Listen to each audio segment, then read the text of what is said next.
Heto na nga ang unang kain ni Jem pagka 6 months niya mismo. Panoorin niyo hanggang dulo dahil sure akong maaaliw din kayo.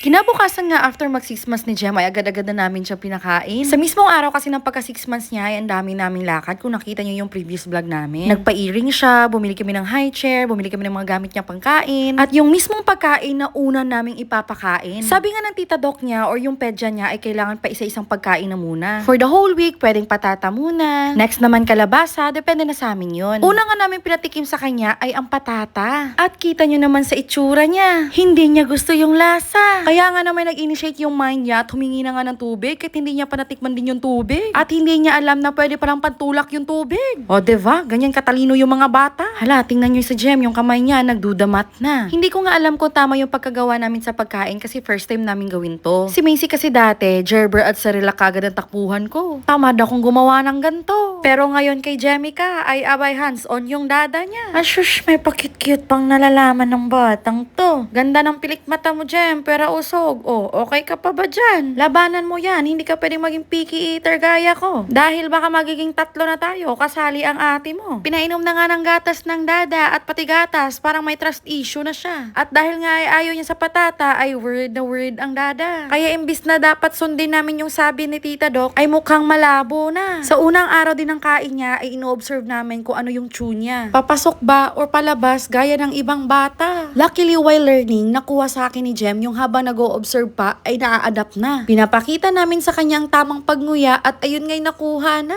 Pero heto'y pinipili pa rin ang gatas niya. Tingnan niyo ang kanyang itsura. Ha, kaya pa ba? Ayoko na. Gusto ko na lang ng gatas, dada. Hala siya, that face, Jemica, ha? While iniisip nga namin kung ano yung next food na ipapakain sa kanya, heto na muna siya sa sala para manood ng TV paborito niya. Thank you nga pala, Joel, ha? Wow! You like it? Yeah? Favorite niyang panoorin to, oh. Talagang naaaliw siya dito sa dalaw, yung elepante at saka unggoy. It's lunchtime at ganun pa rin yung pagkain niya. Kasi para malaman namin or ma-identify namin kung may allergy ba siya sa bawat food or may any reaction ba siya sa bawat food. So kaya kailangan matapos niya muna to. So far yung reaction lang naman niya ay yung mukhang halatang hindi satisfied ano. Kaya naman ay hindi na namin siya pinilit at pinanood na lang namin sa kanyang paboritong movie. Supposedly pang 1 week pa sana yung patata pero kinabukasan pinalitan na namin ng kalabasa. Tada!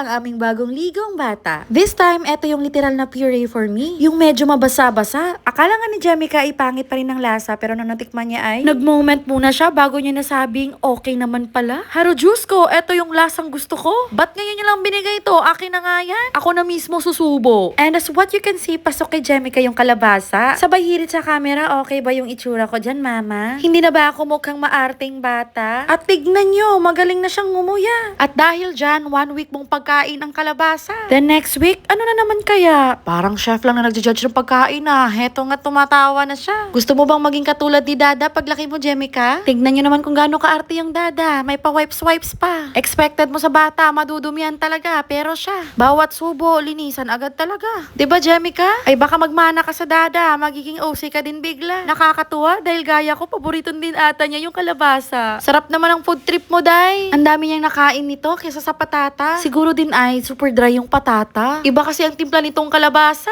At masaya ako na complete niya yung pagkain na to ng 1 week. Next naman naming pinatry ay carrot. Sakto lang yung reaction niya, medyo okay na parang hindi. Nakikita ko din yung iba't ibang mga nanay kapag gumagawa ng puree pa iba-ibang pagkain. Isahang pakulo, isahang blender na din. Tapos nilalagay nila sa lagayan kung saan ilalagay nila sa ref. Pinakita ko nga kaagad yun kay Bobby kaso ayaw niya. Mas gusto niya, fresh talaga yung makakain ni Jemica, di baling mapagod siya. Ay sana all naman, Jemica. Tingnan niyo, ayaw na nga niyang tumingin sa camera. Kaya inilipat na lang ni Dada dito banda. Akala mo tapos na ha? What's tama na. Hindi ko na kayang ubusin yan, Dada. Pinapakita ko naman ang best ko sa harap ng camera. Kulang pa ba? Hindi pa ako ready mag-artista. Hoy!